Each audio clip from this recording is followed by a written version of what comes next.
तो 5 minutes to code java series में आपका स्वागत है। तो लास्ट हमने इफ़ और एल्स में देखा था कैसे आप मल्टीपल चेक हम लगा सकते हैं इफ़ में, और double and, single and, double और सिंगल और का डिफरेंस हमने देखा था।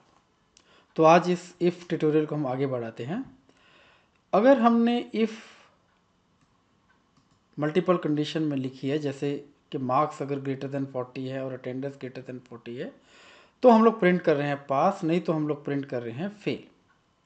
अगर इस कंडीशन में रिज़ल्ट फेल आ रहा है तो सपोज हमें ये बताना है कि क्या चीज़ है जो ठीक नहीं है, क्या मार्क्स ठीक नहीं है या अटेंडेंस ठीक नहीं है, क्योंकि एंड हमें सिर्फ ये बता रहा है कि इन दोनों में से कोई एक चीज़ ठीक नहीं है जिसकी वजह से हमारा एल्स चला है। बट दोनों में से कौन सी चीज़ ठीक नहीं है ये हम डायरेक्टली इस ऑपरेटर से नहीं बता सकते। तो इसके लिए हम लोग यूज़ करेंगे एक नेस्टेड इफ़। तो नेस्टेड इफ़ हम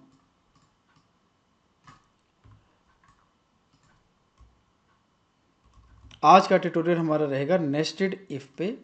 तो आप इफ़ के अंदर पूरी एक इफ़ एल्स भी लगा सकते हैं और एल्स के अंदर भी हम एक पूरी इफ़ एल्स लगा सकते हैं।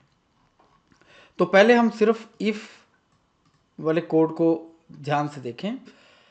अगर मार्क्स ग्रेटर देन 40 है, इसका मतलब इस पूरे पोर्शन में हमारे मार्क्स जो हैं वो 40 से ज़्यादा हैं।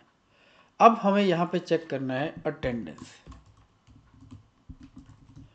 अगर अटेंडेंस ग्रेटर देन 40 है, इसका मतलब हमारे मार्क्स भी ग्रेटर हैं और अटेंडेंस भी ग्रेटर है। तो हम प्रिंट कर सकते हैं कि ऑल सब ठीक है। और अगर नहीं तो ये एल्स जो है ये इस इफ़ की एल्स है। तो इसका मतलब कि अटेंडेंस अगर 40 से कम है तो हमारा केस क्या है, तो हमारा केस है कि मार्क्स आपके 40 से ऊपर है लेकिन अटेंडेंस 40 से कम है। तो हमने यहाँ लिखा marks okay but attendance less. तो इससे हम पूरा एग्जैक्टली बता पा रहे हैं कि क्या चीज़ है दोनों में से जो प्रॉपर नहीं है, क्या मार्क्स ठीक नहीं है या अटेंडेंस ठीक नहीं है। तो हमने एक पूरी इफ़ और एल्स जो है वो इफ़ के अंदर लिख दी है। तो सेम चीज़ हम करेंगे एल्स में। मैंने उसी को कॉपी कर लिया है कोड को। तो एल्स के अंदर हमारे मार्क्स हमेशा ही लेस देन 40 हैं। तो इस पूरे पोर्शन में यहाँ से लेके यहाँ तक जो हमारी एल्स है, इसमें हमेशा हमारे मार्क्स लेस देन 40 हैं। तो अगर अटेंडेंस ग्रेटर देन 40 है तो हम कहेंगे कि attendance okay but marks less. और इसकी एल्स में हमारी अटेंडेंस भी कम है और मार्क्स भी कम है। मार्क्स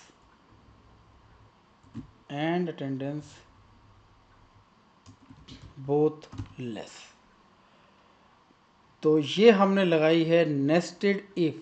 आप एक इफ़ के अंदर एक पूरी इफ एल्स नेस्ट कर सकते हो और इस इफ़ के अंदर फिर से आप और इफ एल्स भी नेस्ट कर सकते हो अगर आपको ऐसी रिक्वायरमेंट हो। तो ऐसे केसेस में हम इस तरह के एग्जाम्पल बना सकते हैं। और अब हम चेक करें कि हमारी मार्क्स और अटेंडेंस दोनों ही लेस है। तो हमारी आउटपुट है मार्क्स और अटेंडेंस दोनों लेस। एक को हम पहले ग्रेटर कर लें। तो अब हमारा रिजल्ट है ग्रेटर है, तो इसको 42 कर लें। तो अटेंडेंस हमारी ओके है लेकिन मार्क्स अभी भी लेस हैं। और अगर हम इसको भी ठीक कर लें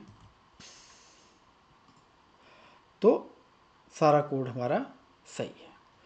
तो आपके लिए प्रैक्टिस क्वेश्चन ये है कि आपको 3 नंबर्स ए, बी और सी का ग्रेटेस्ट निकालना है यूजिंग नेस्टेड इफ एल्स। तो आप यही चीज़ यूज़ करके आप 3 नंबर में कौन सा नंबर बड़ा है वो आप निकालेंगे, यही नेस्टेड इफ़ और एल्स को यूज़ करके। तो उम्मीद करते हैं आपको नेस्टेड इफ एल्स कैसे लगानी है ये इस कोड से पता लग गया होगा।